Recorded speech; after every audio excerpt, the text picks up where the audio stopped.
And welcome back to Digital Trends Live. I'm Greg Nibler. Thanks for joining us wherever you are. We appreciate it. We like to keep you up to date on everything, and everybody wants to know what is going on in the world of entertainment. And right on time, we've got our own Rick Marshall here to join us to talk about this and tell us what's happening. Rick, it is always good to see you. Where do we want to start off this week? Well, back to theaters. Tenet debuted last week, and so it was a big test for whether or not movie theaters are coming back.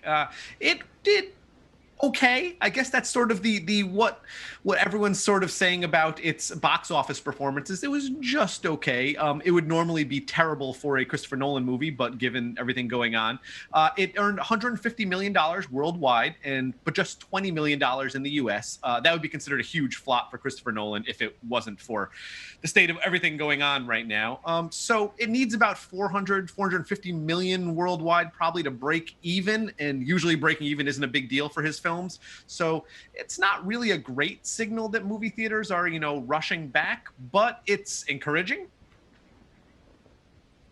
So, I mean, do you think it's because of this particular movie, or, that people just weren't that excited about it, or is it because of theaters not being open? Well, reviews have been mixed for the film, so probably that word of mouth buzz might have, pushed a few people off the fence who were deciding whether or not to, take the risk of seeing it in indoor theater, because there are, as we've discussed in the past, some really big risks to going to indoor theaters these days. So that might have pushed some people towards not going. It's interesting because they're actually considering now maybe moving some of the other movies, around that are coming up after Tenet. So this is probably going to be something that a lot of studios are following and going to be making decisions based on. But Tenet's likely to have a very long run in the theaters because there isn't a whole lot else out there. So it's really such a unique situation. That is true. It could be in there for years. But so there we go. So Tenet kind of coming out in theaters. Something else big this week, and I was excited about this. The new Dune trailer showed up. Yes, I was super excited. This is probably the movie that I was most looking forward to this year. I don't know if it's going to actually come out this year now. I mean, given, how Tenet is doing, a lot of things are, so a lot of dominoes still are going to fall on this. It looks amazing. It looks absolutely fantastic. It's Denis Villeneuve's adaptation of the Frank Herbert's sci-fi novel. It's a masterpiece. It's considered one of the greatest sci-fi stories ever written. So this comes with some pretty high, high anticipation, some big expectations here, and it's got an amazing ensemble cast. For me, Villeneuve is, batting 1,000. Like, everything he does is amazing. So the fact that he's doing Dune now is big for me because I love that book. And I think that's going to be big for a lot of people. It remains to be seen, though, how people react to this trailer. It's gone over well, but there have been a lot of questions because Dune is a pretty deep, complicated story. Yeah, and that's one thing I think for probably purists that it's going to be... they're going to be pretty critical, but I think it looks amazing.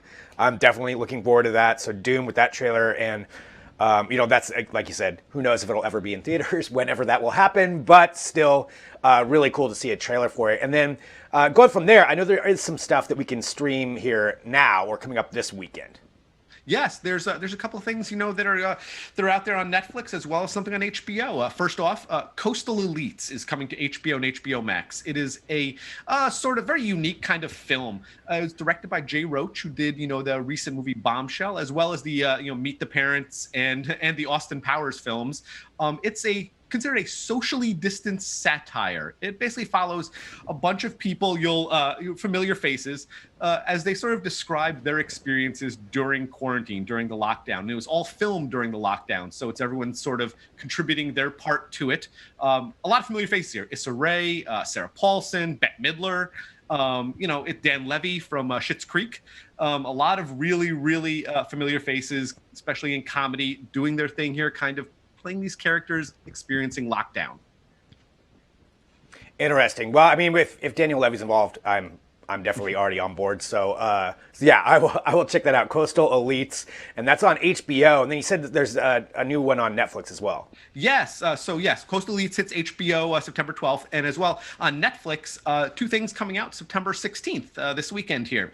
Sing On. It's a new competition show on Netflix. It's interesting. It's a new sort of spin on them. It's a karaoke competition. It reminds me a lot of those video games, that you play that have you, do all the instruments as well as the singing, because it's entirely computer judged. An AI computer will judge each of the contestants as to how well they matched the songs that they're singing, and then one contestant will be, eliminated each episode, and the pot just keeps growing with each episode. Amazingly, Titus Burgess, who was, a lot of people will know from the Unbreakable Kimmy Schmidt. He's the host of the show, which is appealing on its own. He's fantastic. So that debuts September 16th. And then one more thing, The Devil All the Time. It's a new Netflix original movie that also debuts September 16th. It's a drama. It's got an amazing cast. It's funny, like, it's a movie that looks very dark. It sort of follows, a bunch of people around this town in Ohio, where all their paths kind of intersect. Tom Holland is the star of it, and it's hard to explain. You really kind of have to watch the trailer, but it sort of follows all of these characters, including a preacher, a photographer, a sheriff. Sebastian Stan plays the sheriff. Robert Pattinson plays the preacher. It looks like a very dark thriller. Not sure what to think about it, but all of the cast looks amazing. Yeah, I think with the cast and the way that it's filmed, it has, I don't know, kind of like a Stephen King-ish vibe to me when I'm looking at this trailer. But whatever it is, whatever it's about, that's definitely something that I'll watch. I mean, the cast alone is great. So The Devil All the Time. And when does that come out? September 16th. And yeah, I think you're exactly right about that sort of Stephen King vibe. That's where I don't think it has like supernatural horror elements. It has that really sort of dark thriller, psychological thriller vibe going on, following all of these different characters and how they intersect in terrible, terrible ways from the looks of things. I'm going to be checking it out mainly based on this amazing cast. Nice. Well, as always, so much to think about and so much to watch because Rick keeps us up to date with everything going on in the world of entertainment. You can read all about these two at digitaltrends.com.